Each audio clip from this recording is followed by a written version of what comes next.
श्रीगणेशाय नमः। श्रीसरस्वत्यै नमः। श्रीपादवल्लभनरसिंहसरस्वती श्रीगुरुदत्तात्रेयाय नमः। दत्तात्रेयसमारम्भां नृसिंहादिकमध्यमां सच्चिदानन्दपर्यन्तां वन्दे गुरुपरम्परां।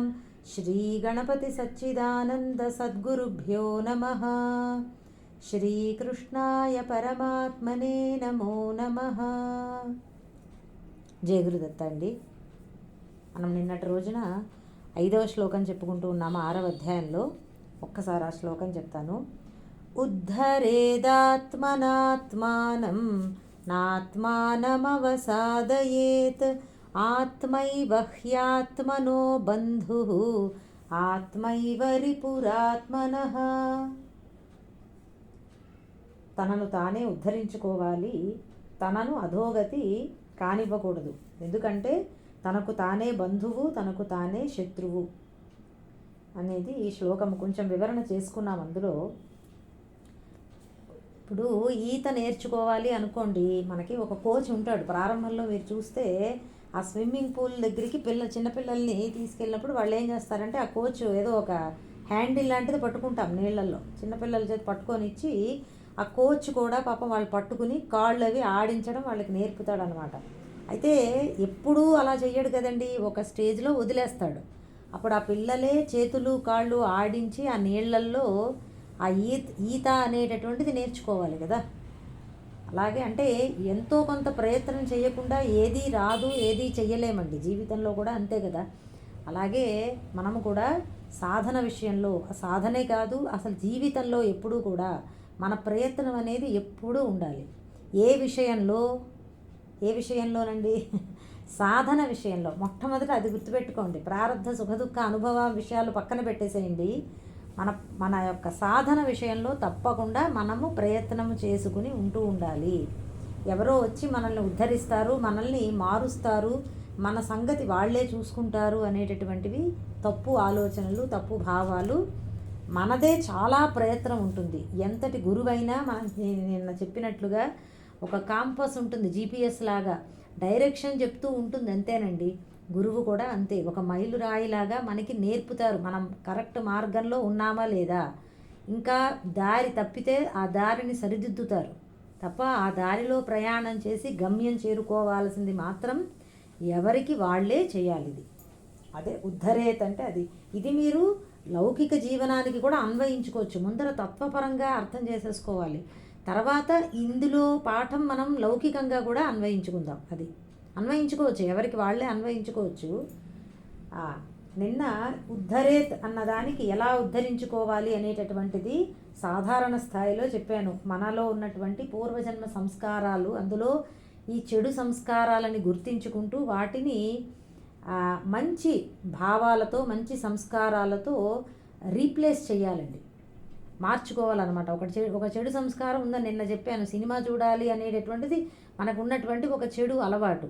దాన్ని ఇప్పుడు మార్చుకోవాలి అంటే ఏం చేయాలండి? బలవంతంగా ఇంట్లో కూర్చోబెట్టలేము. ఏం చేయాలంటే ఇంకొక మంచి సంస్కారంతో దాన్ని దిద్దాలన్నమాట. ఆ సమయంలో సినిమాకి వెళ్లకుండా ఏ గుడికో ఏ సత్సంగానికో వెళ్ళామనుకోండి, కొంచెం కొన్ని రోజులు కష్టం అనిపించినా అలవాటు అయిపోతుంది. మెల్లిగా అభ్యాసంతో ఇట్లా మనం మార్చుకోవాలి. ఇది సాధారణ స్థాయిలో. ఇక తత్వస్థాయిలో ఉద్ధరణ అంటే ఏమిటి? అసలు మొట్టమొదట దేన్ని ఉద్ధరిస్తున్నాము ఇది ముందర గమనించాలి. ఎవరిని ఉద్ధరిస్తున్నారు? ఉద్ధరణ అంటే అసలు దేనికి? పైకి లాగడం అని చెప్పాను. ఇక్కడ ఏమిటంటే చూడండి, నిజానికి ఆత్మకి ఎటువంటి ఉద్ధరణ అవసరం లేదు. మనం అందరం ఆత్మస్వరూపులము అని మనకి తెలిస్తే కనుక ఎవరికి ఏ ఉద్ధరణ అవసరం లేదండి. కానీ మనము అజ్ఞానంలో ఉన్నాము, మనకి ఇంకా అజ్ఞానం తొలగలేదు. మనం ఈ ఉపాధితో కలుపుకుని చెప్తున్నాము. ఈ శరీరం అన్నమాట ఉపాధి. ఈ శరీరంతో కలిసి ఇదే నేను అని మనం అనుకుంటున్నాం. అటువంటి స్థితిలో ఉన్న మనకి దానినే జీవుడు అని అంటారు. శరీరంతో కలిపి నేను అని అనుకునేవాడెవడో అతడు జీవుడు. మనం అందరం జీవులంగా ఉన్నాం. ఎందుకంటే మనం శరీరమే నేను అనే అనుకుంటున్నాం. 90% అంత అస్తమాను కూడా 100% అని కూడా అనుకోవచ్చండి. ఏదో ఇట్లాంటివి వింటున్నప్పుడు ఏదన్నా చిన్నగా అవును కదా, ఏదన్నా మన శరీరం కాదు అని అనిపించవచ్చు. కానీ అది బాగా స్థిరంగా బలపడిపోయి ఉండాలి. అప్పుడు మనకి ఆ స్థితిని మనం దాటినట్టు. కానీ మనం అలా లేము కాబట్టి మనమందరం కూడా జీవులము అన్నమాట అండి. మనము అది ఉద్ధరణ. ఆ జీవస్థితిలో ఉన్న మనకి నేనే శరీరము అని అనుకుంటున్న మనము ఉద్ధరింపబడాలన్నమాట. దేనితో ఉద్ధరించుకోవాలి మనల్ని మనం? తనను తానే అని అన్నాను కదా, అక్కడ కొంచెం మనం తత్వస్థాయిలో చెప్పుకోవాలి అంటే తన యొక్క మనస్సు, వివేకముతో కూడినటువంటి మనస్సుతో ఉద్ధరించుకోవాలి జీవుడిని. ఎవరికి వాళ్ళు ఇది అర్థం చేసుకోవచ్చు. అంటే ఇప్పుడు ఏమిటి ఆ వివేకం ఏమిటి అంటే, ఈ శరీరంతో కలిపి ఇదే నేను అని అనుకుంటూ సుఖదుఖాలు అనుభవిస్తూ అక్కడే సంసారంలో మనం మునిగిపోతున్నాము కదా. అటువంటి స్థితిలో ఉన్నటువంటి మనల్ని మనము గురువుల దగ్గర శ్రవణము చేసి మనసుకి వివేకాన్ని అందివ్వాలన్నమాట. వివేకంతో కూడినటువంటి మనస్సు మనకి రావాలి. అప్పుడు మన యొక్క స్వరూపము, ఓహో ఈ శరీరము కాదు నేను, ఆత్మస్వరూపము, సచ్చిదానంద స్వరూపము, ఆత్మను నేను అని మనకి తెలుస్తుంది. అదే ఉద్ధరణ. లేకపోతే ఏమవుతుంది? ఈ సంసారంలో పడి కొట్టుకోవడమే, మళ్ళీ జన్మ, మళ్ళీ మరణము, తిరిగి పునరపి జననం పునరపి మరణం, పునరపి జనని జఠరే శయనం, మళ్ళీ తల్లి గర్భంలో మళ్ళీ పుడుతున్నాం, మళ్ళీ మరణిస్తున్నాం. ఇదే సాగుతోంది. ఇదే కింద పడిపోయాం. ఈ స్థితిలోంచి మనల్ని మనం పైకి లాక్కోవాలి. ఎలాగా? మన మనస్సుకి శిక్షణ ఇవ్వాలి, వివేకాన్ని నింపుకోవాలి గురువుల ఉపదేశాల ద్వారా. ఇదిగో ఇక్కడ ఇలాంటి భగవద్గీత అధ్యయనాలు మొదలైనటువంటి వాటి ద్వారా మన మనస్సుని మనము వివేకంతో నింపుకుంటే అప్పుడు మన స్వరూపం ఏమిటో మనకి తెలుస్తుంది. అది మనల్ని మనం ఉద్ధరించుకున్నాడు. అంటే నాకు ఎప్పుడూ ఇటువంటి నేను మునిగి లేను అనేటటువంటిది మనకు అర్థమవుతుంది. కేవలము ఇదంతా కూడా భ్రమ వల్ల జరుగుతోందండి. నేను శరీరంతో కలిపి ఉన్నాను అని అనుకునేటటువంటిది ఏదైతే ఉందో అది భ్రమ. ఎలా అయితే చీకట్లో ఒక తాడు అని తెలియక పాము అని అనుకోవడం భ్రమ అని మనం అంటామో, అలాగే మన స్వరూపం ఏమిటో మనకి తెలియకుండా నేను శరీరము అని అనుకోవడం అటువంటి భ్రమ. అలా అనుకున్నంత మాత్రాన శరీరం అయిపోవట్లేదు. మనం అక్కడ చీకటిలో పాము అని అనుకున్నంత మాత్రాన పాము కొత్తగా రాలేదు, ఆ తాడు పాము అయిపోలేదు. అవునా కాదా అండి? కానీ భయం మాత్రం ఉంది, మన మనసులో భయం పట్టుకుంది. సేమ్ అలాగే మనకి కూడా నిజంగా నేను శరీరము అని అనుకున్నంత మాత్రాన మనకి జనన మరణాలు రావట్లేదు, మనం ఏమీ కూడా పతనం అయిపోలేదండి. అంతా కానీ భ్రమలో ఉంది. మన మనసు అలా అనుకుంటూ ఉంటే అదే సత్యము అని మనకు అనిపిస్తుంది. అది ఎందుకంటే నిజమే, భ్రాంతి చాలా శక్తివంతంగా పనిచేస్తుంది. మనం చీకట్లో దేన్నైనా చూసి భ్రమపడ్డామనుకోండి, భయపడ్డామనుకోండి, ప్రాణమన్నా ఆగిపోతుంది, గుండె ఆగిపోతుంది కదా. చీకట్లో ప్రయాణం చేస్తుంటే ఎవరో తెల్లగా ఎవరో కనబడ్డారనుకోండి, ఏ దెయ్యమో అనుకున్నాం అనుకోండి, అయిపోయిందంతే, గుండె ఆగిపోతుంది కూడా. అంటే భ్రాంతికి చాలా పవర్ ఉంది. అది నేను చెప్తున్నా. కేవలము అనుకోవడం వల్లనే ఇంత నష్టం జరుగుతోందా అండి అంటే తప్పకుండా జరిగే అవకాశం ఉందండి. అదే మనందరి జీవితము అదే కదా, దానికి ప్రూఫ్ అన్నమాట, నిదర్శనం మనమే. అంత భ్రాంతిలో పడిపోయాము. ఎవరు ఎంత చెప్తున్నా, శాస్త్రాలు ఎంత ఘోషిస్తున్నా, భగవానుడే దిగి వచ్చి నువ్వు శరీరము కాదు ఆత్మస్వరూపము అని చెప్తున్నా మనం నమ్మలేకపోతున్నాము. అది సత్యము అని అందులోంచి నమ్మకం కాదు, మనం ఏదైతే భ్రాంతిలో ఉన్నామో అందులోంచి బయటపడలేకపోతున్నాం. అవును, భగవానుడు చెప్పారు నేను ఆత్మస్వరూపము అని మనం అనుకోలేకపోతున్నాం. చూసారా, అదే అంతలా పనిచేస్తోంది. ఆ స్థితిలోంచి మనల్ని మనం పైకి ఉద్ధరించుకోవాలి. ఇది ఎలా ఉద్ధరించుకోవాలి అంటే ఇదిగో కర్మయోగము, భక్తి యోగము, ధ్యాన యోగము, జ్ఞానయోగములు మొదలైనటువంటి సాధనల ద్వారా మన మనస్సుని మనం బాగా ట్రైనింగ్ ఇచ్చుకోవాలన్నమాట. వివేకభరితంగా చేసుకుని మనల్ని మనం ఉద్ధరించుకోవాలి. ఇది ఇక తర్వాత ఏమన్నారు? ఆత్మానం నా అవసాదయేత్ అన్నారు. తనని తాను పతనము చేసుకోకూడదు. అవసాదయేత్ అంటే పతనం, పడిపోయేలాగా చేసుకోవడం అనమాట అండి. ఇక్కడ కూడా మళ్ళీ సాధారణ స్థాయిలో చెప్పుకోవాలంటే పతనం అంటే ఏమిటంటే ఇదిగో మనల్ని మనము ఈ స్వార్థపూరితమైనటువంటి ఆలోచనలతో నిరంతరము సంసారానికి, ప్రపంచానికి సంబంధించినటువంటి ఆలోచనలతో సతమతమైపోతూ ఉండడమే పడిపోవడం. అదే పతనం. మనకి ఇంకంతకంటే ఏం లేదండి. ఎప్పుడు కోరికలతో సతమతమవుతూ ఉండడమే మన యొక్క పతనం. దానికోసం ఏం చేయమన్నారంటే, ఆ పతనం అవ్వకుండా ఉండాలి అంటే జస్ట్ చెప్తున్నాను, వాక్కుని, మనస్సుని, మన ఇంద్రియాలని అన్నిటినీ నిగ్రహించుకోవాలి. వాచం యచ్చ మనో యచ్చ యచ్చ ప్రాణేంద్రియాణి చ ఆత్మానమాత్మనా యచ్చ న భూయ కల్పసేధ్వని. అంటే మళ్ళీ సంసారంలో మనము పడకుండా ఉండాలి అంటే, పతనం అవ్వకుండా ఉండాలి అంటే వాక్కుని, మనస్సుని, ఇంద్రియాలని అన్నిటినీ నిగ్రహించుకోవడం అలవాటు చేసుకోవాలి. ఇది ఇవాళ క్లాస్లో ఇంత చెప్తున్నానా, నిగ్రహం కొంచెం పోయింది. ఎవరో ఒక ఆవిడ చదువుతున్నారు, ఆవిడికి నా మాట వినబడదు, ఎంత చెప్పినా ఆగట్లేదు, చాలా తప్పులు చదువుతుంటే వినలేక కొంచెంగా నిగ్రహం పోయిందనమాట. అప్పుడు అనుకున్నాను, అదిగో పతనం అన్నమాట, ఒక రకమైన పతనం, నిగ్రహం కోల్పోవడం అన్నమాట. ఇది ఇది ఇలాంటివే అనమాట అండి, సాధారణ స్థాయిలో చెప్పుకుంటే. సరే, తత్వస్థాయిలో ఏమిటంటే పతనం ఏంటి అంటే మనకి అదిగో ఇందాక చెప్పుకున్నటువంటి అజ్ఞానమే మన పతనం. అవిద్య, కామ, కర్మ అవే పాపాలు. పతనం, పాపం అంతా ఒకటే. పాపం అంటే పడిపోవడం, పతనం అంటే కూడా పడిపోవడం అండి. మన యొక్క మన మన మన పాపం ఏమిటి అంటే సర్వత్రా ఉన్నటువంటి ఆత్మస్వరూపము నేను అని తెలియకపోవడమే మన మన పతనానికి కారణం. అదే మనకి పతనం అయిపోయింది. అలా కాకుండా ఇందాక చెప్పాను కదా, మనల్ని మనం ఉద్ధరించుకోవాలి. అది ఇప్పుడు ఈ తర్వాత ఏమన్నారు, తనకు తానే శత్రువు ఆత్మైవహి ఆత్మనో బంధువు ఆత్మైవహి రిపుహు ఆత్మనః. తనకు తానే బంధువు, తనకు తానే శత్రువు. ఇక్కడ నిజానికి బంధువులు శత్రువులు బాహ్యంలో ఉన్నారు అని మనం అనుకుంటాము. ఎవరండి బంధువులు? ఒక్కసారి మళ్ళీ చెప్పుకుందాం. అంటే బంధువులు నిజానికి బంధువులు కాదు. మనం బాహ్యంలో ఎవరైతే నా బంధువులు అని అనుకుంటున్నామో తత్వం సాధకులకి అందరూ శత్రువులు లాంటి వారేనండి. ఎందుకంటే మనకి సంసారంలోంచి బయటికి తీసుకువెళ్ళేటటువంటి ప్రయత్నం చేయడానికి వీళ్ళెవరూ సహకరించలేరు మనకి. కాబట్టి బంధువులు అనేవాళ్ళు ఎవరూ లేరు అని చెప్తారు. ఎవరికి? సాధకులకండి. మామూలుగా అందరికీ ఉన్నారు, కానీ సాధకులకి బంధువులు ఎవరూ లేరు.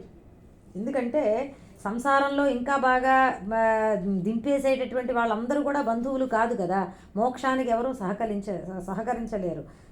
కాబట్టి మరి ఇక్కడ బంధువు అని ఎవరు చెప్తున్నారంటే తన మనస్సే తనకి బంధువు. చెప్పాను కదా, వివేకంతో కూడినటువంటి మనస్సే తనకి మిత్రుడు, సహకరిస్తుంది. వివేకము లేనటువంటి మనస్సు, అజ్ఞానంతో నిండిన మనస్సే తనకి శత్రువు, అపకారం చేస్తోంది. ఇప్పుడు అదే కదా, అది బాహ్యంలో నిజానికి శత్రువు అంటే హాని చేసేటటువంటి వాడు, ఇవన్నీ. కానీ మనమే మన మనస్సే మనకి శత్రువు అండి. మనల్ని ఉద్ధరించుకునేటటువంటి ప్రయత్నం చెయ్యనీయకుండా ఎప్పుడూ విషయాల మీదే మనకి ఆసక్తి ఉండేలాగా చేస్తున్నటువంటి మనస్సే మనకి గొప్ప శత్రువు అయిపోతుంది. ఎవరో శత్రువులు ఉన్నారు, ఎవరో బంధువులు ఉన్నారు అని అనుకోవద్దు.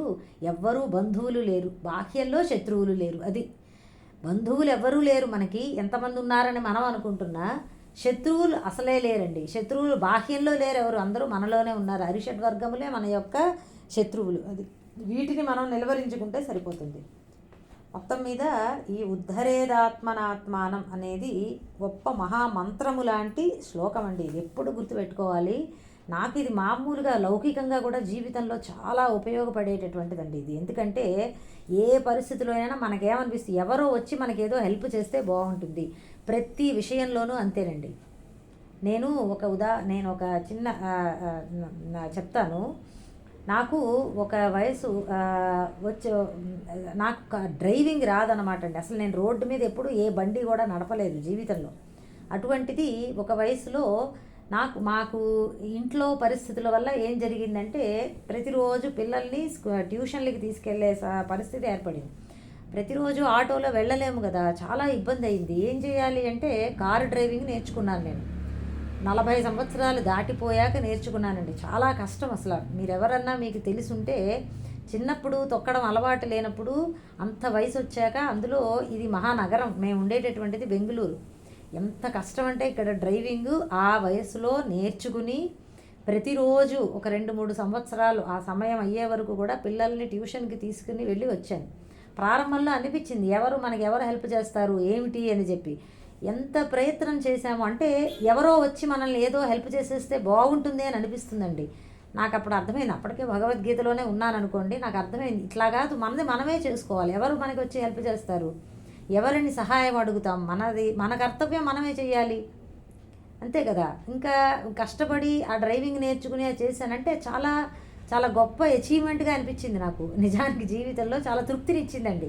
ఇప్పుడు పెద్దగా చెయ్యను, మళ్ళీ అవసరం ఉన్నప్పుడే చేశాను అప్పట్లో ఒక 5 సంవత్సరాల దాకా ఆ సమయంలో. బట్ కానీ ఈ ఈ మంత్రం వల్లనే, ఈ శ్లోకంలో ఉద్ధరేదాత్మనాత్మానం అనేది బాగా మనసుకు పట్టి, లేదు ఎవరిని నేను అడిగే పని లేదు, ఎవరి నుంచి వాళ్ళు చెయ్యట్లేదు వీళ్ళు చెయ్యట్లేదు అని అనుకోవడం కూడా అనవసరము.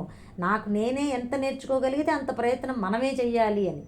అన్ని విషయాలు జీవితంలో అలాగే జరిగాయండి. నాకు ఈ భగవద్గీతలో ఈ శ్లోకం తెలిసినప్పటి నుంచి నేను చాలా అంటే అవసరమైనప్పుడు తప్పకుండా సహాయం అడుగుతాము, కానీ మన ప్రయత్నం అనేది మనం ముందర 100% చేయాలి కదా. నాకు ఇది రాదు అది వచ్చు అనేది లేకుండా ఎన్ని నేర్చుకోగలిగితే అన్నీ నేర్చుకోవాలండి జీవితంలో. ఒక టెక్నాలజీ నాకు రాదు అని మనం మూసి పెట్టకూడదు, నేర్చుకునే ప్రయత్నం చేయొచ్చండి. మనసు పెడితే అంత పెద్ద కష్టమేం కాదు కదా ఏది. ఇట్లా అన్నిటికీ అప్లై చేయాలి. పిల్లలు కూడా అంతే. నాకు ఆ పిల్లలకి మనం నేర్పించాలి, చిన్నప్పటి నుంచి పనులు నేర్పించాలి వాళ్ళకి. ఏది కూడా వాళ్ళకి వాళ్ళకి రాదు, వాళ్ళకి తెలియదు, కష్టపడిపోతారు ఇట్లా అనుకుంటే జీవితంలో చాలా కష్టపడతారు. వాళ్ళకి వాళ్ళు వాళ్ళు వాళ్ళు జీవనం చేసుకోవాలి కదండి. అన్నీ తెలియాలి అందరికీ. ఏ ఒక్కటి కూడా నాకు రాదు, ఎవరో చేసి పెడతారు అన్న పరిస్థితి ఉండనే కూడదండి. ఇది అంటే అట్లీస్ట్ నాకు జీవితంలో అనుభవంలో నేను చెప్తున్న మాట. ఐ థింక్ చాలామందికి కూడా ఇదే కరెక్ట్ అవుతుంది. అలా పిల్లల్ని కూడా చిన్నప్పటి నుంచి అన్నీ వాళ్ళకి వచ్చేలాగా మనం పెంచుకోవాలి. ఇంకొకళ్ళ మీద ఆధారపడిపోవడం అనేటటువంటిది అసలు అలవాటు పెట్టకూడదండి. ప్రతి విషయము అంతే. ఇప్పుడు మనకి నేను ఒక్కటే ఉదాహరణ చెప్తానండి. మన దగ్గర బ్యాంక్ అకౌంట్ ఉందనుకోండి, మనం ఎంత డబ్బు వేస్తున్నాం, ఎంత తీసుకున్నాం, ఇదంతా మనం కష్టపడి నేర్చుకుంటాం. ఎందుకు? డబ్బు అంటే మనందరికీ ప్రీతి. అలాంటి విషయాలన్నీ బాగా నేర్చుకుంటాం కదా. మరి మిగతా విషయాలు ఎందుకు నేర్చుకోలేకపోతామంటే అన్నీ నేర్చుకోగలుగుతాం, మనం ఎఫర్ట్ పెట్టాలంతే. అందరికీ నేర్పాలి కూడా. ఇప్పుడు మనమే అన్నీ చేసి పెడుతుంటే ఎలా కుదురుతుందండి? పిల్లలకి చిన్నప్పటి నుంచి చక్కగా అన్నీ నేర్చి ఒక భగవంతుడి పూజ దగ్గర నుంచి, అలాగే వాళ్ళ పనులు వాళ్ళు చేసుకోవడం దగ్గర నుంచి, వాళ్ళ సామాన్లు వాళ్ళు సర్దుకోవడం దగ్గర నుంచి అన్నీ నేర్పితే వాళ్ళకి బాగుంటుంది, జీవితంలో హ్యాపీగా గడుపుతాం. మనకి కూడా చాలా తొందరగా బాధ్యతలు తీరుతాయండి. లేకపోతే ఎంతకాలం మనం వాళ్ళకి సేవ చేయగలుగుతాం? లేదు కదా.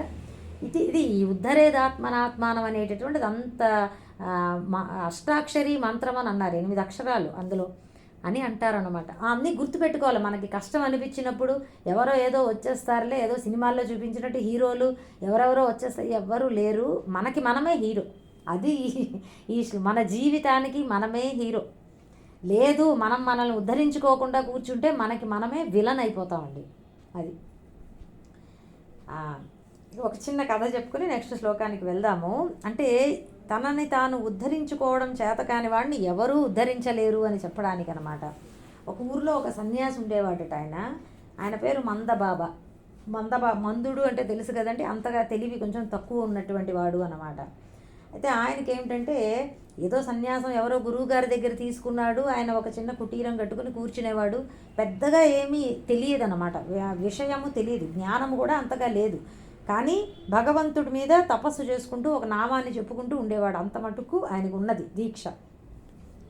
అయితే ఒకసారి ఆ ఊరికి గొప్ప వరదలు వస్తే ఈయన ఆశ్రమం అన్నీ మొత్తం ఆ ప్రాంతం అంతా నదిలో మునిగిపోతుంది అని చెప్పి అందరూ అనౌన్స్ చేసేటప్పటికి అందరూ వేరే వేరే ప్రాంతాలకి వెళ్ళిపోతూ ఉన్నారు తరలి.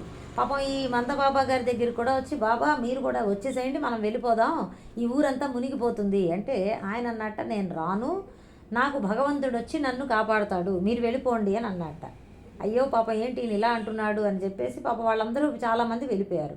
అనుకున్నట్టుగానే ఆ వరద పొంగింది, నది పొంగింది, నీరంతా ఊరిలోకి వచ్చేసింది. ఈయన యొక్క ఎక్కడైతే ఆశ్రమం చిన్న పాక కట్టుకున్నాడో అక్కడ కూడా మునిగిపోయింది. ఇంత సగం వరకు నీళ్ళు వచ్చేస్తున్నాయి. పాపం ఈయన ఏం చేశాడు, గబగబా అది ఎక్కాడు. కొంచెం ఊరి ఆ పాక పైకి ఎక్కుతున్నాడు అన్నమాట. ఎక్కుతుంటే పడవలో కొంతమంది మిగిలిపోయిన ప్రయాణికులు కొంతమంది తరలిస్తున్నారు. ఈ బాబా గారు రండి, మీరు కూడా ఎక్కిచ్చేస్తాం పడవలో, మనం వెళ్ళిపోదాం, ఆశ్రమాన్ని వదిలేసేయండి అంటే, లేదు నన్ను తీసుకెళ్ళడానికి కాపాడడానికి భగవంతుడు వస్తాడు, మీరు వెళ్ళండి అని చెప్పాట. వాళ్ళు వెళ్ళిపోయారు. ఇక అంతా అయిపోయింది. మళ్ళీ ఇంకా కొన్ని రోజులైంది, ఇంకా నీరు పొంగిపోతుంది. దీనికి ఏం చేయాలో తెలియదు. ఒక్కడే ఆ పాక పైన కూర్చుని ఉన్నాడు అనమాట. అలాగా నీరు మెల్లిమెల్లిగా పొంగిపోతుంది. ఈసారి హెలికాప్టర్ మీద వచ్చారు కొంతమంది. వచ్చి, బాబాగారు మీకు తాడు వేసేస్తాం రండి, తీసుకెళ్ళిపోతాము, ఇంక లేరండి ఎవరు ఇక్కడ మనుషులు కూడాను, అందరినీ మేము తీసుకెళ్ళిపోయాం సురక్షితంగాను, మీరు ఒక్కళ్ళే మిగిలిపోయారు రండి అని తాడు వేశారట. లేదు లేదు, నా కోసం భగవంతుడు వస్తాడు, మీరు వెళ్ళిపోండి అని చెప్పారట. వెళ్ళిపోయారు వాళ్ళు కూడా. ఏం చేస్తారు ఈయన వినకపోతే? మొత్తం మీద నీరు పొంగింది. రాత్రికి రాత్రి ఈయన పాపం మునిగిపోయి చనిపోయాడు. బాబాగారు చనిపోతే భగవంతుడి దగ్గరికి వెళ్ళాడంట. చనిపోయాక నన్ను ఎందుకు, నేను మిమ్మల్ని అంత నమ్ముకుని కూర్చున్నాను, నన్ను ఎందుకు మీరు కాపాడలేదు అని అడిగాడంట. భగవంతుడు అన్నాడు, వెర్రివాడా, ఆ పడవ రూపంలో ఎవరు వచ్చారనుకుంటున్నావు? ఆ పడవలో మనిషి రూపంగా నేనే వచ్చాను, నిన్ను తీసుకెళ్తాను రా అంటే నువ్వు రాలేదు. తర్వాత మళ్ళీ 2-3 సార్లు అయ్యింది. తర్వాత మళ్ళీ హెలికాప్టర్లో మనిషి రూపంగా తాడు నేనే వేశాను, నువ్వు అది కూడా పట్టుకోలేదు. నిన్ను నువ్వు ఉద్ధరించుకోలేకపోతున్నావు. ఎలా రావాలని నువ్వు అనుకున్నావు? నేను వస్తూనే ఉన్నాను, నువ్వే నన్ను గుర్తించలేకపోయావని చెప్పి మందలించాడట. అది అంటే ముందర మనము మన వంతు ప్రయత్నము చేసుకోవాలి, మనల్ని మనం ఉద్ధరించుకునే ప్రయత్నం చేయాలి. ఏదో ఒక రూపంగా మనకి అందవలసినటువంటి సహాయం తప్పక అందుతుంది. భగవంతుని నమ్ముకున్న వారు ఎప్పుడూ నష్టపోరు. కానీ అది అర్థం చేసుకునేటటువంటి తెలివైనా ఉండాలి కదా. అదండి అది. సరే, ఇంకా తర్వాత శ్లోకము, ఎవరు ఎటువంటి పరిస్థితిలో తనకి బంధువు అవుతాడు లేదా తనకి తానే శత్రువు అవుతాడు అనేటటువంటి విషయము ఎలా అర్థం చేసుకోవాలి అని తర్వాత శ్లోకంలో చెప్తున్నారనమాట. బంధురాత్మాత్మనస్తస్య ఏనాత్మైవాత్మనా జితః అనాత్మనస్తు శత్రుత్వే వర్తేతాత్మైవ శత్రువత్. ఆత్మ ఆత్మ ఆత్మ అని 2 శ్లోకాల్లో తనను అనే అర్థంలో చెప్పుకోండి, అప్పుడు ఈజీగా అర్థమైపోతుంది. బంధువు ఆత్మ ఆత్మనః తస్య ఏన ఆత్మా ఏవ ఆత్మనా జితః అనాత్మనః తు శత్రుత్వే వర్తేత ఆత్మా ఏవ శత్రువత్. ఏన అంటే ఎవని చేత, ఆత్మ ఆత్మనా ఏవ తన దేహేంద్రియాలు, తన దేహేంద్రియ మనస్సులు తన చేతనే జితః జయింపబడినదో తస్య అతను ఆత్మ ఆత్మనః తనకు తానే మిత్రుడు. బంధువు అంటే మిత్రుడు. దీనికి భిన్నంగా, తూ అంటే దీనికి భిన్నంగా, అనాత్మనః ఎవరైతే తనను తన ఇంద్రియాలను మనస్సును జయించలేకుండా ఉన్నాడో అతనికి ఆత్మ ఏవ శత్రువత్, తానే తనకు శత్రువుల అపకారం, శత్రుత్వే వర్తేత అపకారం చేయడంలో ప్రవర్తిస్తుంది. ఒకసారి దీన్ని తాత్పర్యం చెప్తేనే అర్థమవుతుందంటే అన్ని చిన్న చిన్న పదాలుగా విభజన అయింది కదా. ఎవని చేత తన దేహేంద్రియ మనస్సులు జయింపబడినవో అటువంటి మనిషికి అవి బంధువులు. అలా కాక దేహేంద్రియాలను జయించలేని వానికి అవే తన శత్రువులాగా అపకారం చేస్తాయి. అంటే ఎవరికి వారికే, మనకే మన మనస్సు ఇంద్రియములు దేహము అండి, కార్యకరణ సంఘాతము అని అంటారు. లేదా శరీరము అంటే మీకు మొత్తం 3 గుర్తు రావాలి, కేవలము స్థూల శరీరము కాదు.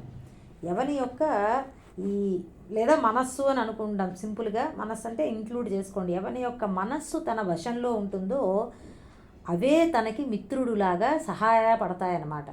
వశంలో లేనటువంటి మనస్సు గలవాడికి ఆ మనస్సే శత్రువులాగా అపకారం చేస్తుంది. ఇది తాత్పర్యము. ఏమవుతుందంటే చూడండి, ఇంకా ఇప్పుడు మనకి దేహము మనస్సు ఇంద్రియాలు మన వశంలో లేనప్పుడు ఏమవుతుందండి, ఇంకా మనకి విషయాల మీదే ఆకర్షణ ఎక్కువ ఉంటుంది. అలాగే మన సాధన ఏదన్నా చేద్దాం అనుకున్నా కానీ కూడా అడుగడుగునా మనకి అడ్డు తగులుతూ ఉంటాయి. మన మనస్సే ఇప్పుడు ఫర్ ఎగ్జాంపుల్ పొద్దున్నే 4:30కి లేచి, నేను 4:30 పోనీ కాదు 5:30 అనుకోండి, లేచి మనం ధ్యానం చేసుకోవాలి అనుకున్నాం అనుకోండి, దేహము మనస్సు సహకరించకపోతే ఎలా చేయగలుగుతాం? మనకు అనిపిస్తున్నా నేను చెయ్యాలి అని చెప్పి, కానీ అలారం పెట్టుకుని తీరా లేచే టైంకి బద్ధకం వస్తుంది.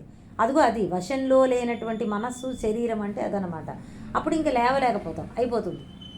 అలా కాకుండా లేదు, నేను అలారం పెట్టుకున్నాను 5:30కి తప్పకుండా లేచి నేను అభ్యాసము చెయ్యాలి అని అనుకున్నప్పుడు ఆ సంకల్పానికి అనుగుణంగా మన దేహము మనస్సు పనిచేసాయి అనుకోండి, అప్పుడు ఎదుగో వశంలో ఉన్నటువంటి మనస్సు గలవాళ్ళం అవుతాం.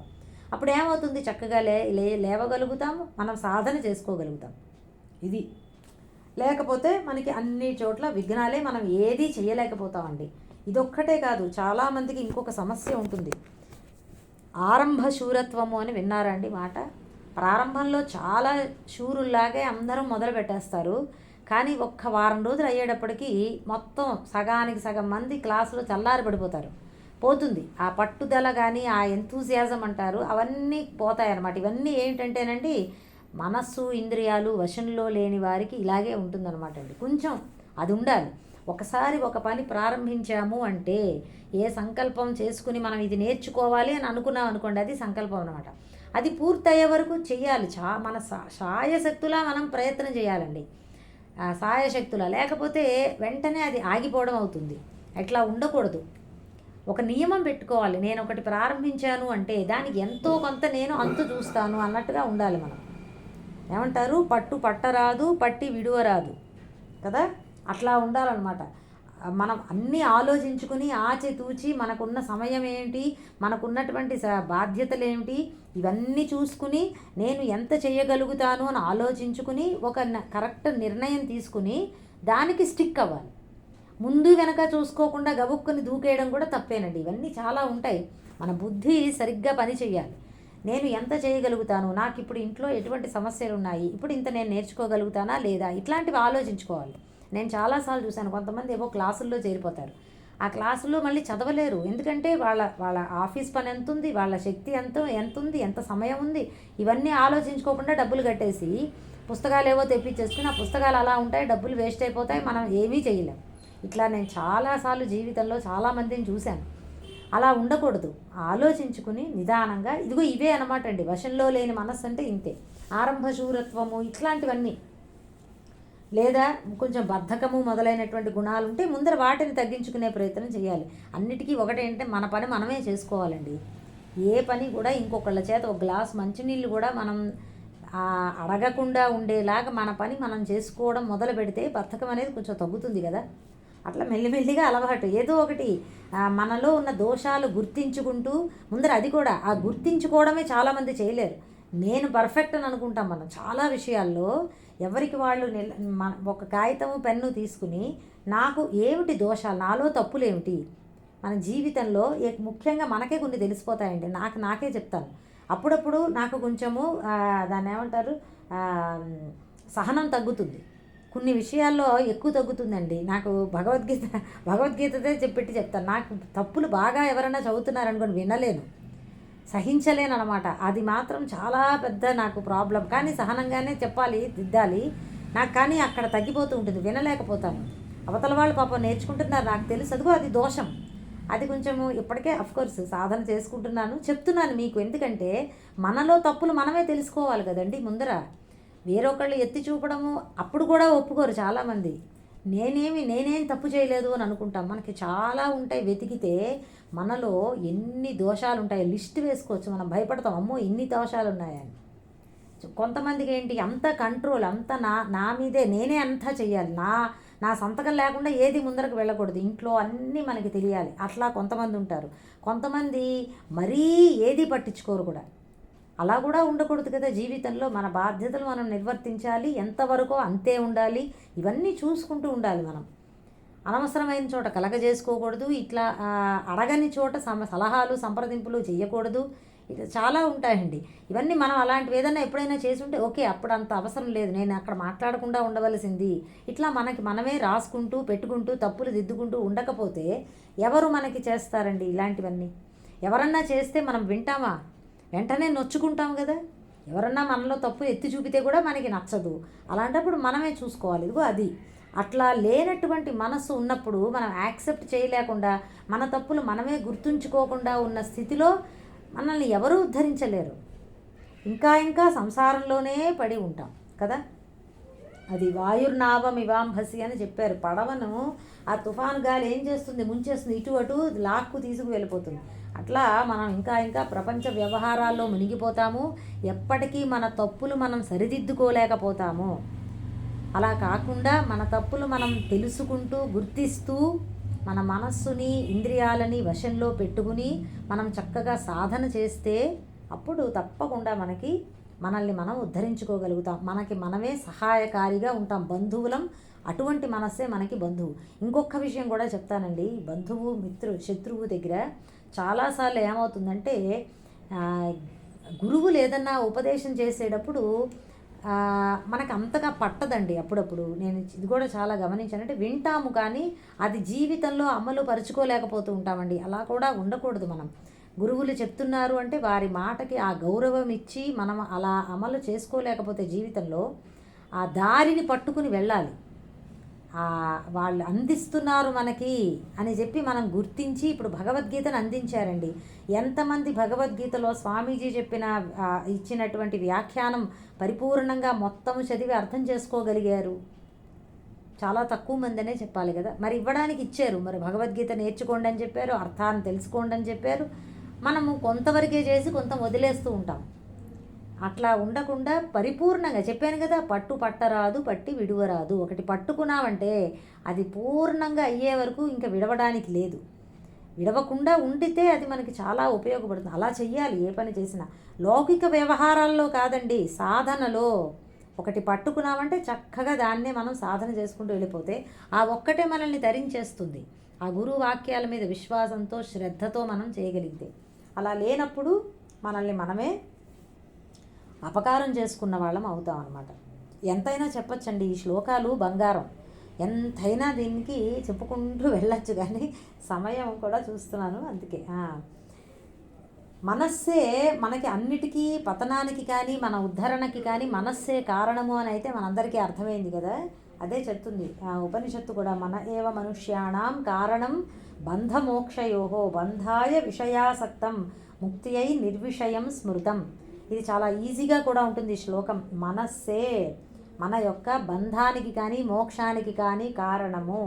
మనుష్యులకి బంధాయ విషయాసక్తం, ఎవరి మనస్సు అయితే విషయాలలో తగులుకుని ఉంటుందో, ఆసక్తి కలిగి ఉంటుందో, మమకారము పెంచుకుని ఉంటుందో, అహంకారము నేను కర్తను, నేను చేస్తున్నాను, నేను శరీరాన్ని అని ఇట్లా కర్తృత్వ భావన, మమకారము, విషయాసక్తి, విషయాలలో తగులుకుని ఉండడము, ఇట్లాంటివన్నీ కూడా ఎవరికైతే ఉంటాయో అటువంటి మనస్సే బంధాన్ని కలిగిస్తుంది. ఎవరికైతే నిర్విషయము, ఎవరి మనస్సు అయితే ఇట్లా విషయాల పట్ల ఆకర్షితం అవ్వకుండా ఉంటుందో అటువంటి వారి మనస్సే వారికి ముక్తిని కలిగిస్తుంది. అదే ఇక్కడ ఈ శ్లోకంలో మనకి పరమాత్మ చెప్తున్నారు. మనము శిక్షణ ఇచ్చుకోవాలి మనకి మనమే. ఒక రోజులో రాదండి. మన మనస్సు కొన్ని జన్మల నుంచి, ఎందుకంటే మనస్సు జన్మాంతరాలుగా అదే మనస్సు, సూక్ష్మ శరీరం మారదు కదా, జన్మల నుంచి ఒకలాగా అది ట్రైన్ అయిపోయి ఉన్నది. దాన్ని మనం సరిదిద్దుకోవాలి అంటే చాలా గొప్ప ప్రయత్నము కూడా అవసరం అవుతుంది. తర్వాత 7వ శ్లోకం ఇప్పుడు అయ్యింది కదా. ఎవరి మనస్సు అయితే జయింపబడిందో అటువంటి మనిషికి అదే బంధువు. అలా కాకుండా జయించలేనటువంటి మనస్సు గలవానికి అదే శత్రువులాగా అపకారం చేస్తుంది. ఐ థింక్ ఈ తాత్పర్యం చదువుకుంటే బాగుంటుంది. ఎవరి మనస్సు అయితే జయింపబడినదో అది అతనికి బంధువు. అలా కాకుండా మనస్సు జయించలేనటువంటి వాడికి అదే శత్రువులాగా అపకారం చేస్తుంది. ఇక ఈ తర్వాత నుంచి కొన్ని శ్లోకాలు యోగారూఢ స్థితిలో ఉన్నటువంటి ఆ సాధకుడి చెప్పారు కదా, యోగారూఢస్య తస్యైవ, అతనికి లక్షణాలు ఎలా ఉంటాయి, అతడు జీవితంలో ఎలా ఉంటాడు, నడుచుకుంటాడు అనేది ఒక 2-3 శ్లోకాల్లో చెప్తారండి. ఇక తర్వాత ఒక 11వ శ్లోకం నుంచి మనకి పూర్తిగా సాధన, యోగాభ్యాసం ఎలా చెయ్యాలి అనేది మళ్ళీ కంటిన్యూ చేస్తారన్నమాట. ఇప్పుడు కొన్ని 2-3 శ్లోకాల్లో యోగారూఢ స్థితిలో ఉన్న వారి యొక్క స్థితి ఎలా ఉంటుందో చెప్తారు. 7వ శ్లోకము, జితాత్మనః ప్రశాంతస్య పరమాత్మా సమాహితః శీతోష్ణ సుఖ దుఃఖేషు తథా మానాపమానయోః. జితాత్మనః శరీరాది సంఘాతాన్ని అదుపులో పెట్టుకున్నటువంటి వాడు, అలాగే ప్రశాంతస్య ప్రసన్నమైన మనసు గలవాడు అయిన సాధకునికి శీతోష్ణ సుఖ దుఃఖేషు తథా మానాపమానయోః. శీతోష్ణము అంటే చలి వేడి, సుఖదుఖములు అలాగే మానాపమానములు అంటే గౌరవము అవమానములలో పరమాత్మ సమాహితః పరమాత్మ తన స్వరూపంగా సాక్షాత్కరిస్తాడు. అలా కాదు, దీన్ని ఇంకొకలా చెప్పాలి. ఎలా అంటేనండి, జితాత్మన శరీరాది సంఘాతాన్ని అదుపులో ఉంచుకున్నవాడు శీతోష్ణ సుఖదుఖాలను మానవమానములను ప్రశాంతస్య ప్రసన్నమైన మనస్సుతో ఎవడు సహిస్తాడో అటువంటి వాడికి పరమాత్మ సమాహిత, పరమాత్మ తన స్వరూపంగా సాక్షాత్కరిస్తాడు. ఒకసారి తాత్పర్యం చెబుతాను. శరీరాది సంఘాతాన్ని అదుపులో పెట్టుకుని శీతోష్ణ సుఖదుఖాలు మొదలైన వాటి యందు గౌరవ అవమానముల యందు ప్రసన్న మనస్సు గలవానికి పరమాత్మ తన స్వరూపంగా సాక్షాత్కరించును. ఈ ప్రశాంతస్య అనేది చివరికి చెప్పి లాక్కున్నాం అన్నమాట. అది జితాత్మన తర్వాత కింద శీతోష్ణ సుఖదుఖేషు తథా మానాపమానయో తర్వాత ప్రశాంతస్య పరమాత్మ సమాహిత. ఇప్పుడు జితాత్మన దేహాన్ని తన అదుపులో పెట్టుకుని ఉన్నటువంటి వాడు. అంటే దేహము మనకి ఇందాకే మనం పైన శ్లోకంలో చెప్పుకున్నట్లుగా మన సాధనకి సహకరించే విధంగా మనం దేహాన్ని మలచుకోవాలండి. మన మాట వినకుండా ఉంటే మనం ఎటువంటి సాధన చెయ్యలేకపోతాం. కాబట్టి మొట్టమొదట జితాత్మన అని చెప్పారు. ఇక్కడ ఆత్మ అన్నమాట జితాత్మన అన్న పదంలో దేహము, తర్వాత ప్రశాంత చిత్తము, తర్వాత శీతోష్ణ సుఖదుఖేషు తథా మానాపమానయో. శీతోష్ణాలు అంటే శరీరానికి చలి వేడి మొదలైనటువంటి ద్వంద్వాలు అంటారండి వీటిని. సుఖదుఖాలు మనస్సులో సుఖదుఖాది అనుభవాలు కలుగుతూ ఉంటాయి విషయాల వలన. మానవులు మనల్ని ఎప్పుడైనా కొంతమంది అవమానించవచ్చు, కొంతమంది గౌరవించవచ్చు. ఈ అన్నిటి యందు కూడా కలత చెందకుండా సమానంగా ఉండడము ఎవరైతే అలా ఉండగలుగుతారు అటువంటి వాడికి పరమాత్మ సమాహిత. పరమాత్మ సాక్షాత్ ఆత్మభావేన వర్తతే, తన స్వరూపంగా అనుభవానికి వస్తాడు. అది ప్రశాంత చిత్తం అనేది ఒకటి చెప్పడం మర్చిపోయాను. ప్రశాంత చిత్తం అంటే మనస్సు రాగద్వేషాల నుంచి విడిపడి ప్రశాంతంగా ఉండేటటువంటిది. ప్రపంచ విషయాలతో సంగం పెట్టుకోకుండా కేవలము తన యొక్క అన్ని విక్షేపాలు తగ్గి, అంటే సాధన బాగా చేసుకునేటటువంటి యోగారూఢుడి గురించి చెప్తున్నారు కదా, మనస్సు ప్రశాంతమైంది.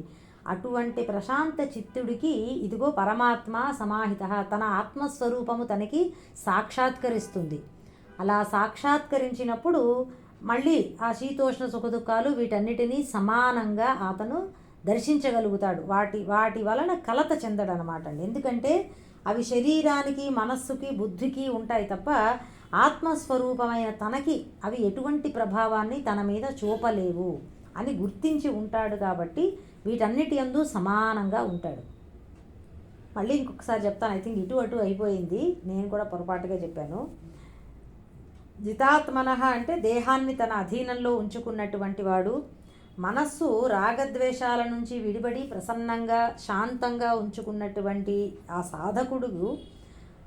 సాధకుడికి పరమాత్మ సమాహిత, తన యొక్క స్వరూప సాక్షాత్కారం ఆత్మ సాక్షాత్కారము జరిగి ఆ తరువాత ఈ శీతోష్ణాలు సుఖదుఖాలని సమానంగా దర్శించగలుగుతాడు. అది ఇక్కడ ఈ సమానంగా దర్శించగలగడం అనేటటువంటి దాంట్లో ఒక ఉదాహరణ చెప్తానండి. ఎందుకంటే అంత సులభం కాదు. మనం అనుకున్నట్టుగా ఎవరైనా మనల్ని అవమానించినప్పుడు దానిని మనం కలత చెందకుండా, కోపగించుకోకుండా, ఎవరైనా బాగా పొగిడినప్పుడు కొంచెం పొంగిపోకుండా ఒకే రకంగా ఉదాసీనంగా ఉండగలగడం అంత సులభం కాదండి. ఎందుకంటే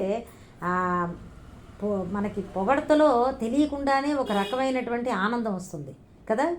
ఎవరైనా నిందించినప్పుడు మనసు వెంటనే చిన్నపుచ్చుకుంటుంది. ఇట్లాంటి ఆ వికారాలు, ఆ మార్పులు లేకుండా ఉండగలగాలి అంటే ఫస్ట్ ఏం చేయాలంటే నేను శరీరము మనస్సు కాదు కదా అన్న ఇది మనకి బాగా నిశ్చయంగా ఏర్పడిపోవాలి. నేను ఆత్మస్వరూపము, ఆత్మకు ఆకారము లేదు, వికారము లేదు. ఇక పొగడత ఏమిటి, అవమానం ఏమిటి, ఏది అంటదనమాట అండి. శరీరానికి మనస్సుకే ఎవరన్నా మనల్ని పొగుడుతున్నా, నిందిస్తున్నా, మనకి సుఖదుఖాది అనుభవాలు కలుగుతున్నా అదంతా శరీర స్థాయిలోనే. ఆత్మకి ఇవేవి అంటవు అని తెలిసినప్పుడు వాటి వలన మనకి ఎటువంటి మార్పు ఉండదన్నమాట మన స్థితిలో. దీనికి కబీర్ దాస్ గారు ఉండేవారు. కబీర్ దాస్ గారికి ప్రతిరోజు ఆయన ఊరికి భిక్షకి వెళుతూ ఉండేవారట మధ్యాహ్న సమయంలో. అయితే ఒక ఇంటిలో ఇల్లాలు మాత్రం కొంచెం గయ్యాళిగా ఉండేదట, ఎప్పుడూ నిందిస్తూ ఉండేదంట, లోపల నుంచి అరుపులే వినిపిస్తూ ఉండేవిట. ఈయన ఇంటి గుమ్మం ముందరకి వెళ్ళి భవతి భిక్షాందేహి అన్నప్పుడు పని పాట లేదు, ఎప్పుడు ఇలా మీదకి వస్తూ ఉంటాడు, ఇంటి మీదకైనా అరుచుకుంటూ ఉండేదిట లోపల ఇల్లాలు. ఎప్పుడు చూడలేదు ఈయన పాపం, మళ్ళీ వెళ్ళిపోతూ ఉండేవాడు. ఒకనాడు అలాగే ఈయన వెళ్ళారు భవతి భిక్షాందేహి అని చెప్పి. ఆవిడ చాలా కోపంగా ఇల్లు ఊడుస్తోందిట. ఆ సమయంలో ఇల్లు ఊడ్చే గుడ్డ, తడి మురికి గుడ్డ ఉంటుంది కదండి, చాలా కోపంగా వీధిలోకి ఈయన మీదకి విసిరేసింది ఆవిడ, కబీర్ దాస్ గారి మీద. పాపం ఆయన ఆ గుడ్డ తీసుకుని బాగా పిండి తడిపి నదిలోకి వెళ్ళి దాన్ని బాగా తడుపుకుని దాన్ని చిన్న చిన్నగా దీపపు ఒత్తుల్లాగా తయారు చేసి ఆ అమ్మగారికి శాంతము కలగని అని చెప్పి దీపాలు వెలిగించారట. అంటే చూడండి, వాళ్ళకి అవమానము అనేటటువంటిది, అలాగే ఎవరన్నా బాగా పొగిడినా కానీ కూడా ఎటువంటి భేదము ఉండదు, అన్నిటినీ సమానంగా చూడగలుగుతారు, అందరి పట్ల సమదర్శిన అని చెప్పారు కదా 5వ అధ్యాయంలో. అది అలా ఉంటారనమాట, మహానుభావులు అలా ఉంటారు. శీతోష్ణాదులు సమానత్వము అది చాలా కష్టం, శరీరానికి వచ్చేటటువంటివండి, వాటిని సమానంగా చూడగలగడానికి. రమణ మహర్షి గారికి ఒక వ్యాధి వచ్చింది, సర్కోమా వ్యాధి అంటారు, చేతి మీద పెద్ద పుండు లాంటిది, క్యాన్సరస్ అనమాట. అది ఆపరేషన్ చేసి తీసేయాలి అని అన్నప్పుడు ఆయన అన్నారట, ఎనస్థీషియా ఇవ్వద్దు, మీ పని మీరు చేసుకుంటూ వెళ్ళిపోండి అన్నారటండి. ఆయనకి ఆపరేషన్ మొత్తము ఎనస్థీషియా ఇవ్వకుండా చేశారట. చేసినప్పుడు అయ్యో ఎలా ఉన్నారు భగవన్ మీరు, మీకు నొప్పి కలగలేదా అంటే నొప్పి విపరీతంగా కలిగింది, అయితే అది శరీరానిది కదా అని నేను చూస్తూ ఉన్నాను అన్నారట ఆయన. చూడండి, సాక్షి భావన అంటే ఏమిటో మనకి కళ్ళకి కట్టినట్లుగా తెలుస్తుంది. రమణ మహర్షి గారు కానీ, ఒక రామకృష్ణ పరమహంస గారు కానీ వారి జీవితంలో మనకి చూపించారన్నమాట, మనం నేర్చుకోవడానికి వీలుగా. సాక్షి భావన అంటే ఎలా ఉంటుంది అని. ఆపరేషన్ చేసేసి కోసేస్తున్నా కానీ కూడా అవును విపరీతంగా బాధ కలిగింది, అయినా నేను చూస్తూ ఉన్నాను అన్నారట. అమ్మో, అసలు ఒక్కసారిగా చేతులెత్తి నమస్కారం చేయాలి అనిపిస్తుంది చూసారా. అదిగో ఈ శీతోష్ణ సుఖదుఖాల యందు సమభావన కలిగి ఉండడం అంటే ఏమిటో మనకి తెలుస్తుందండి. ఎంత మనం తెలుసుకోవాల్సింది, మనం జీవితంలో సాధన చేసుకోవాల్సింది ఎంత ఉందో అనేది మనకు అర్థమవుతుందండి. మనం ఎంత స్థాయిలో ఉన్నామో, ఎంతకి ఎదగాలి అనేది మనకే అర్థమవుతుంది కదా. సమయం లేదు, మనం అందరం చాలా బిజీ విత్ అదర్ థింగ్స్ కదండి. నాకే అనిపిస్తుంది, అంటే ఎన్నో మనం వ్యవహారాలు పెట్టుకుంటాం, పనులు పెట్టుకుంటాం, వాటితోనే అయిపోతుంది. కానీ ఎంతమంది మనలో లేదు నేను సాధన చేసుకోవాలి, ఇదే నాకు ఇప్పుడు ముఖ్యమైన పని అనుకుని ఎంతమంది జీవించగలుగుతున్నామండి. అదే కదా, అందుకే భగవద్గీతలోనే చెప్తారు పరమాత్మ, కోట్లాది మందిలో ఏ ఒక్కరికో అసలు భగవంతుడి మీదకి దృష్టి వెళుతుందిట. అలా వెళ్ళిన వాళ్ళల్లో కూడా కోటాను కోట్ల అటువంటి వారిలో కూడా ఎవరో ఒక్కళ్ళకి మాత్రమే మోక్షం సిద్ధిస్తుంది అని చెప్పారు. అంత అంటే చాలామందికి అనుకుంటారు, చెయ్యలేకపోతారు, కొంతమందికి సహకారం లేదు, కొంతమందికి సమయం లేదు, ఏదో ఒకటండి. ఏదేమైనా కానీ వైరాగ్యం పూర్ణంగా లేదు అని గుర్తండి. నిజమైన వైరాగ్యం ఉన్నవాడు ఎట్లాగైనా వాళ్ళు మోక్షాన్ని సాధిస్తారు. అది దాని గురించి మనం తపన పడాలి. అయ్యయ్యో నాకంత వైరాగ్యం లేదే, నేను అలాంటి స్థితిలోకి వెళ్ళలేకపోతున్నానే అని మనం బాధపడాలి. ఇంకా కొన్ని లక్షణాలు చెప్పబోతున్నారు. 8వ శ్లోకము. జ్ఞాన విజ్ఞాన తృప్తాత్మా కూటస్థో విజితేంద్రియః యుక్త ఇత్యుచ్యతే యోగి సమలోష్టాశ్మకాంచనః. జ్ఞాన విజ్ఞాన తృప్తాత్మ. నేను ఈ పదాలు చెప్తూనే వివరణ కూడా చేసేస్తాను ఈ శ్లోకాలకి.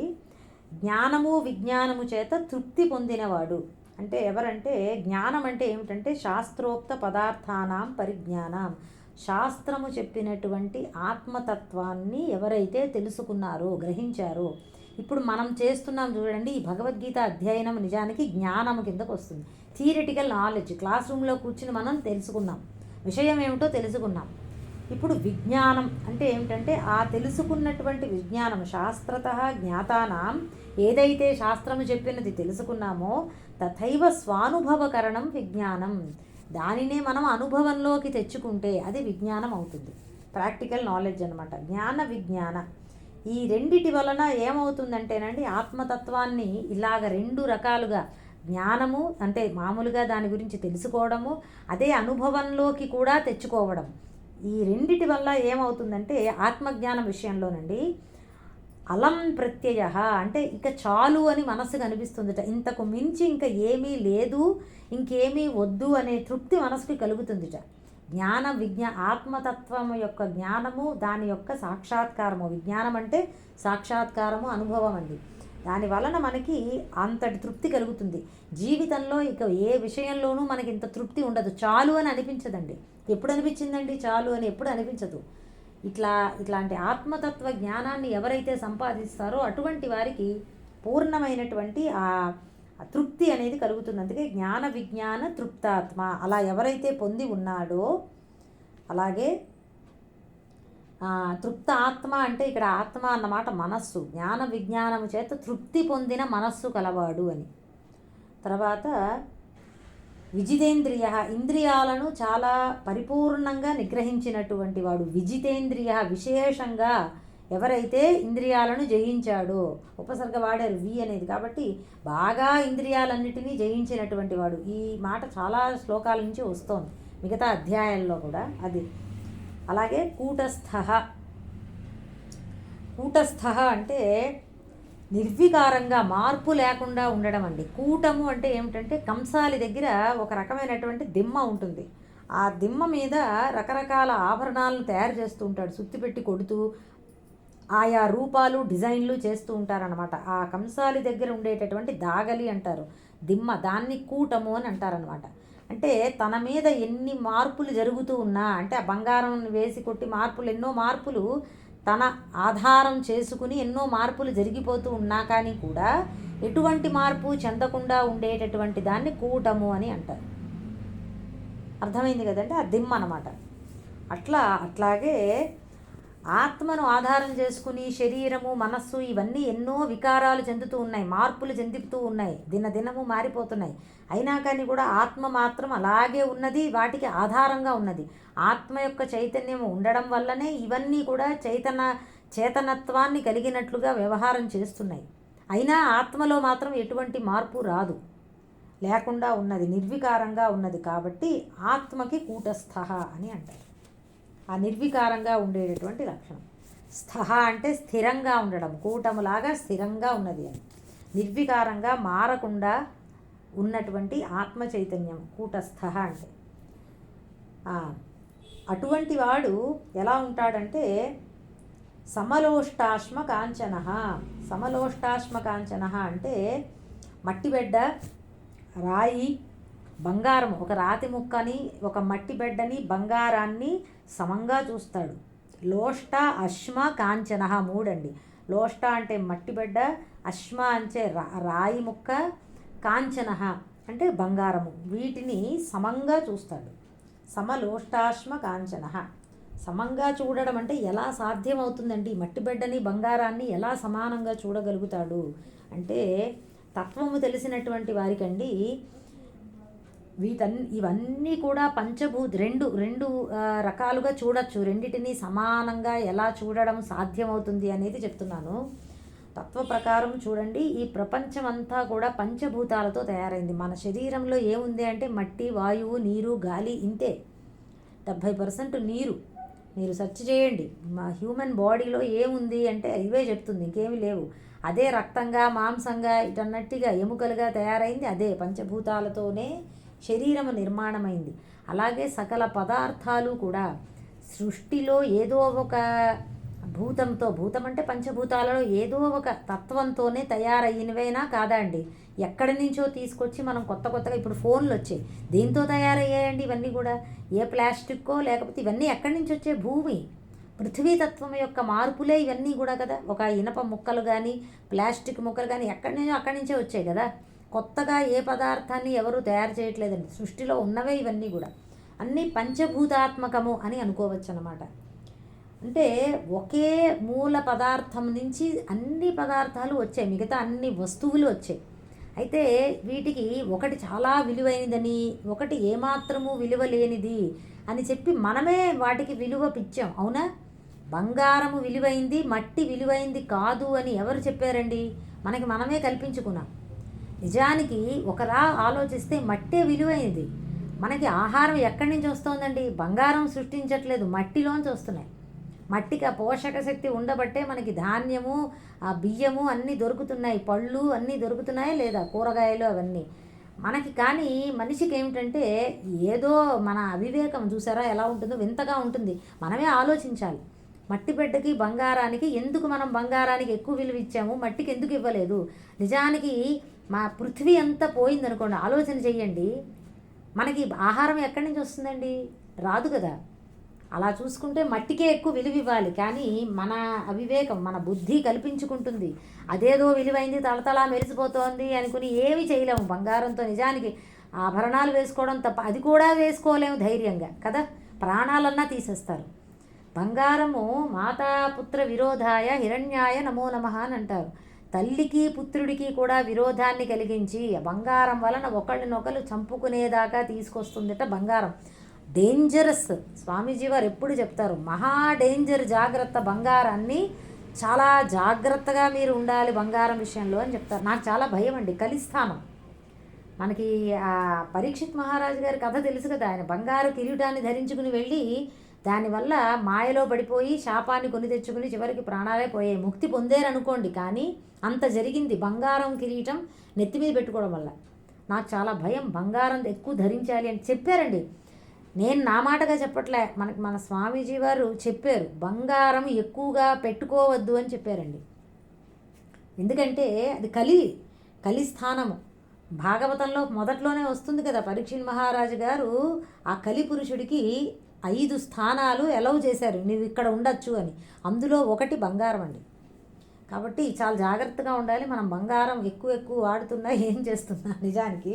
సరే, ఎక్కడి నుంచి ఎక్కడికో వెళ్ళిపోయాను, కానీ ఈ సమత్వం మనకి మనమే పెట్టుకున్నాం, ఒకటి విలువైంది ఒకటి విలువ లేనిది అని చెప్పి. అది కూడా సరిగ్గా అవగాహన లేకుండా చేసుకున్నటువంటి స్థితి అండి. నిజానికి నీరు, గాలి, మట్టి వీటికంటే విలువైనది ఏముందండి? ప్రాణానికి వాయువు లేకుండా అసలు ప్రాణమే నిలవదు. అంతకంటేనా ఎక్కువ బంగారము? కాదు కదా. మనకి ప్రాణం నిలబెడుతోందా? లేదు. అయినా కానీ మనకి ఎలా అనిపిస్తుంది, దానికోసం ప్రాణాలైనా తీసేస్తారు బంగారం గురించి. ఏంటో చాలా ఆశ్చర్యంగా ఉంటుంది. లోకం యొక్క వ్యవహారము ఆలోచిస్తే చాలా ఆశ్చర్యంగా ఉంటుందండి. అది నీరుకు మించింది ఏమన్నా ఉందా అండి? ఏమీ లేదు. నీరు లేకపోతే ప్రాణం నిలబడదు. కానీ మనం నీరుని వృధా చేసేస్తాము, అసలు పట్టించుకోము నీరు గురించి. అయ్యో దీన్ని వేస్ట్ చేయకూడదేమో, దాచుకోవాలేమో, దాన్ని ఎంతో అంతే మనం ఉపయోగించుకోవాలేమో. దాచుకోవడం అంటే అదండి, ఎంత కావాలో అంతే ఉపయోగించుకోవాలేమో అని అనిపించదండి.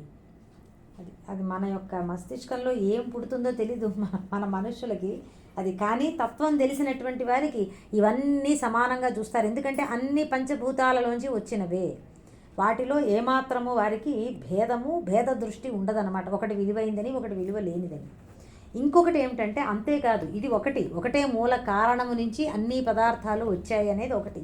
ఇంకొకటి అన్నిటికంటే ఇంకా ఎక్కువ కారణం ఏమిటంటేనండి, మాయామయమిదం సర్వం. ఈ జగత్తు అంతా కూడా మిథ్య, ఇదేమీ సత్యం కాదు. సత్యము ఒకే ఒక్కటి, అది మన ఆత్మస్వరూపమే.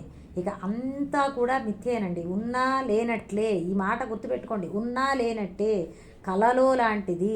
కలలో మనకి నోట్ల కట్లు ఎన్ని వస్తే మాత్రం నిజంగా వచ్చిందండి? లేదు కదా. అట్లానే ఇదంతా కూడా అలా ఎవరికైతే ఇట్లా జగత్తు యొక్క మిథ్యాత్వము బాగా బోధపడుతుందో అటువంటి వారికి కూడా భేద దృష్టి ఉండదు. బంగారం అని, మట్టి అని. అది ఏమంటారంటే, అదే ఇదేంటది, తల్లి గర్భము నుండి ధనము తేడబడు వెళ్ళిపోయేడినాడు వెంటరాదు, లక్షాధికారైన లవణమన్నమే కానీ మెరుగు బంగారము మృంగబోడు అని. ఎంత లక్షాధికారి అయితే మాత్రము అన్నమే తినాలి తప్ప, ఉప్పు అన్నమే తినాలి తప్ప బంగారాన్ని మింగలేడు కదా. అలాగే తల్లి గర్భంలోంచి వచ్చినప్పుడు మనం ఏం తీసుకొచ్చామండి? వెళ్ళేటప్పుడు ఏమన్నా పట్టుకెళ్ళిపోతామా? పోనీ ఏదో ఈ 3 నాళ్ళ ముచ్చటికే ఇంత హడావిడి అవసరమా అని ఎవరికి వాళ్ళే ఆలోచించుకోవాలి. అంత లేదండి నిజానికి. మనం ఎంత చేసినా, ఎంత ఎవరికన్నా అయిపోని అందివ్వాలి అని అనుకున్నా ఏం జరుగుతుందో ఎవరికి తెలుసండి జీవితంలో. ఎప్పుడు ఎవరికి ఏమి వెళుతుందో ఎవరికి ఏమీ తెలియదు. అలాంటప్పుడు అంతగా దాని గురించి మనం ప్రయత్నాలు చేసుకుంటూ అంతగా దాని గురించి తాపత్రయపడడం అనవసరం కదా. వాటి పట్ల ఆ నిర్వికారత్వం ఉండాలి, అంత వ్యామోహం ఉండకూడదు అనమాట. బంగారాలు కానీ ధనము కానీ ఏదైనా కానీనండి, మనం విలువ ఇచ్చేటటువంటి భోగ వస్తువులు ఏవైనా అన్నీ కలుపుకోవాలి, అన్నిటినీ సమానంగా చూడడం అలవాటు చేసుకోవాలి. ఏం చెప్తారు, మనం నిన్న చెప్పుకున్నాం చూసారా, ఆ బ్రాహ్మణుడికి సంపద, నిజమైన సంపద ఏది అని నిన్న చెప్పుకున్నాం. అటువంటి ఒక సత్యమని, మాకు మంచి శీలమని, చక్కటి ప్రవర్తన అని, అలాగే ఇదిగో ఇట్లాంటి క్రమక్రమంగా కర్మలలోంచి విరమించుకోవడం, అంటే ఆ యోగ సాధన చేసుకుంటూ ఇటువంటి లక్షణాలు మనం ఎవరికన్నా ఇవ్వగలుగుతున్నాం అనుకోండి, మన పిల్లలకు కానీ మనకు కానీ, అలాంటి లక్షణం అది నిజమైన సంపద. ఇదంతా ఏముందంటే దీనికి వాల్యూ లేదండి. అఫ్కోర్స్ ధనము లేకుండా మనం జీవించలేము, నాకు తెలుసు, సహకరిస్తుంది తప్పకుండా. మనం ఇంకొంచెము బాగా కంఫర్టబుల్గా కష్టము లేకుండా జీవించడానికి ధనము అవసరము, నేను కాదనట్లేదు. కానీ అదే సర్వస్వము అని అనుకోవడం మాత్రం అవివేకం అవుతుంది. అది సర్వస్వము కాదండి. ధనవంతులు అందరూ సుఖంగా ఉండగలుగుతున్నారండి. ఎంత ధనం ఉంటే మాత్రం మనకి సుఖం ఉంటుందా? చాలామందికి ఇది అనుభవమే జీవితంలో. మనకి అన్నీ ఉంటాయి కానీ మనసులో తృప్తి లేదు, ఆనందం లేదు. చూడ్డానికి ఇల్లు ఉంది, వాకిళ్ళు ఉంది, ధనం ఉంది, బ్యాంకులో డబ్బులు ఉన్నాయి, అయినా ఎందుకో తెలియని వెలితి, ఏమిటో అసంతృప్తి కదా. రోజు రోజుకి మనకి ఇది అనుభవంలో వస్తూనే ఉందండి. ఏది ఎక్కడ మనకి తృప్తి ఉంది? అది చూస్తే తృప్తి రావట్లేదు, ఆ ధనం చూస్తుంటే. అలాంటప్పుడు అప్పుడే అర్థమైపోవాలి, ఇది నాకు తృప్తిని ఇవ్వలేకపోతుంది అని చెప్పి. ఏది తృప్తిని ఇస్తుందో చెప్పనా అండి? ఇలాంటి శ్లోకాలు చదువుకుంటూ హాయిగా ఒక ఏకాదశి నాడు ఒక పారాయణ చేసుకుని, ఒక లలితా నామాలు చదువుకుని, విష్ణు సహస్రనామాలు చదువుకుని, భగవద్గీత చదువుకుని, ఒక భాగవతం చదువుకున్నాం అనుకోండి, ఆ తృప్తికి వర్ణనాతీతం అండి. చెప్పలేం, అంత తృప్తి వస్తుంది. అది ఎవరికి వాళ్ళకి అనుభవంలో తెలియాలి. మనం ఎంత చెప్పుకున్నా అది మాటగా మిగిలిపోతుంది, కానీ అనుభవంలో మనకు వచ్చింది అనుకోండి, ఓహో ఇదన్నమాట తృప్తి అంటే ఇలా ఉంటుంది. మనం ఏదో నాకు బ్యాంకులో ఇంత బ్యాలెన్స్ ఉంది అదంతా ఇస్తుంది, కానీ ఆ తృప్తితో పాటు భయం ఉంటుంది. అది ఏంటో ఒక రకమైనటువంటి వెలితి ఉంటుందండి.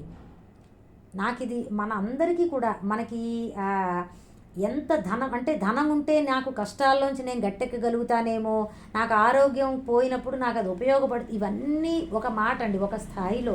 కానీ నిజానికి ఇవన్నీ లేకపోయినా భగవంతుణ్ణి నమ్ముకున్న వాళ్ళు ఎవరికి ఎప్పుడైనా నష్టం జరిగిందా ఆలోచించుకోండి.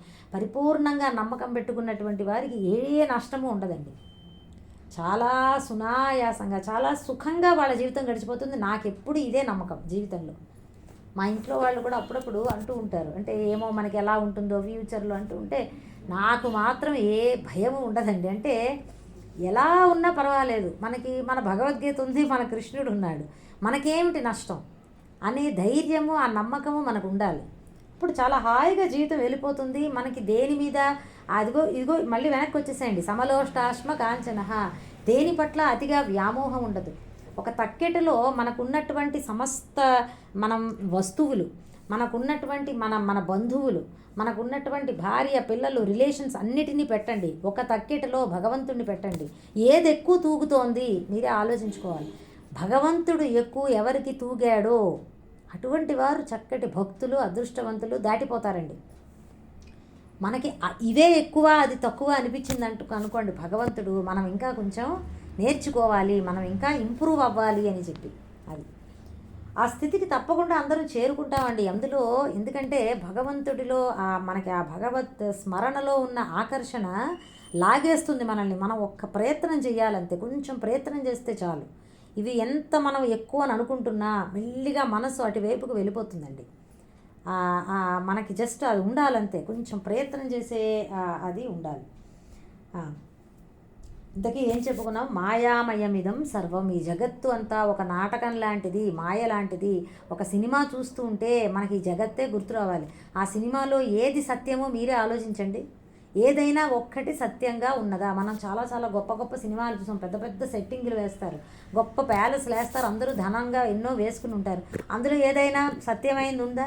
ఎంత బంగారం నగలేసుకున్నా మళ్ళీ కొట్లోకి వెళ్ళిపోతాయి. వీళ్ళకి ఇంట్లోకి ఎవరు వెళ్ళరు, యాక్టర్స్ ఏం తెచ్చి పట్టుకుని వెళ్ళిపోరు, ఆ బట్టలేమి ఎవరు ఉంచేసుకోరు, అన్నీ అలా వెళ్ళిపోతాయి. అసలు ఆ సెట్టింగే ఉండదు, ఎత్తేస్తారు, అక్కడ ఏమీ వాస్తవంగా ఉండదు. పోనీ సెట్టింగ్ అలాగే కట్టి ఉంచేశారండి పర్మనెంట్గా, అంటే అక్కడ మనుషులు లేరు, జీవించి ఉండరు కదా. సో ఆ సినిమాలో ఏది వాస్తవం అండి ఆలోచిస్తే? ఇవాళ వస్తుంది రేపటికి వెళ్ళిపోతుంది. మన జీవితాలు కూడా అంతే. ఏది వాస్తవం అండి? మన జీవితాన్నే మనం ఆలోచించేసుకోండి. మహా అయితే ఒక 100 ఏళ్ళు బతుకుతామండి. ఎంతండి ఈ మొత్తం అనంత కాలం చక్రంలో ఈ 100 ఏళ్ళు ఎంత? అది మిథ్యాత్వం అంటే అదండి, అసలే లేదని అనుకోవద్దు. చాలా తక్కువ, అశాశ్వతం అన్నమాట.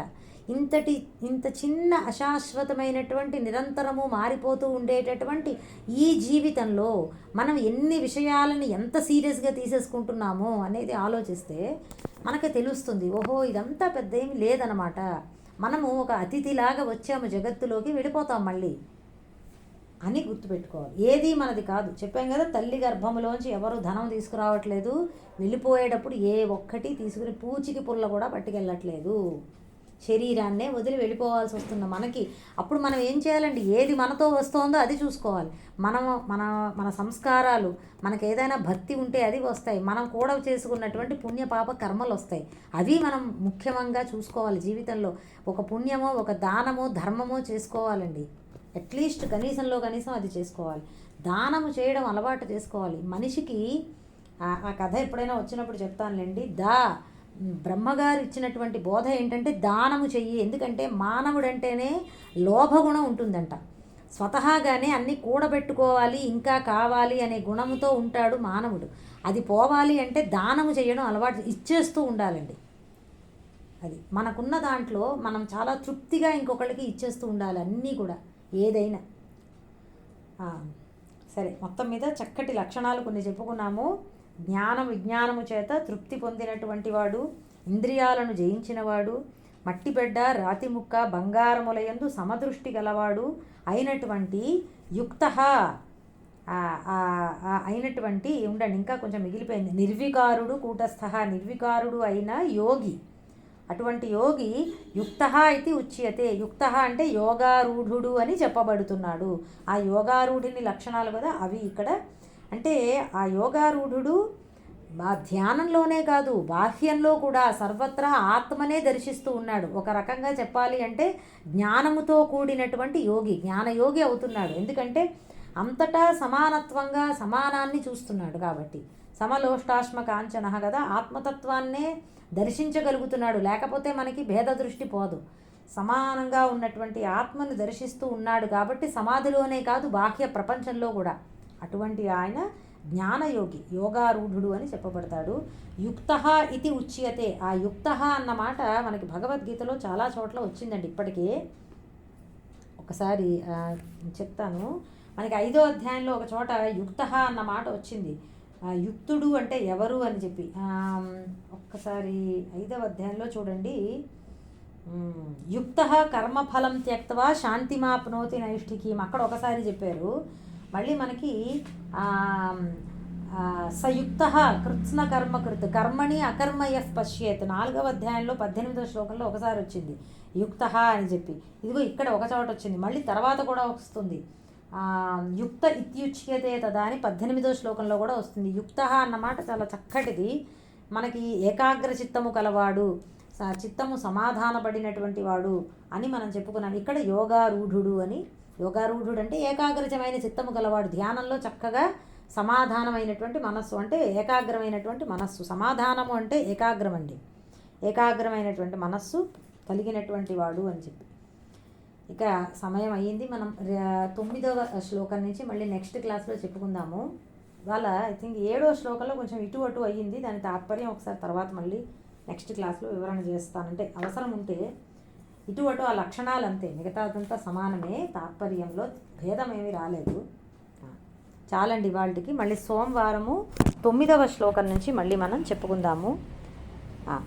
సర్వం శ్రీ సద్గురు చరణారవిందార్పణమస్తు. జ్ఞానానందమయం దేవం నిర్మలస్ఫటికాకృతిం ఆధారం సర్వవిద్యానాం హయగ్రీవముపాస్మహే. జయ గురుదత్త. క్లాస్ క్లోజ్ చేస్తున్నానండి. జయ గురుదత్త.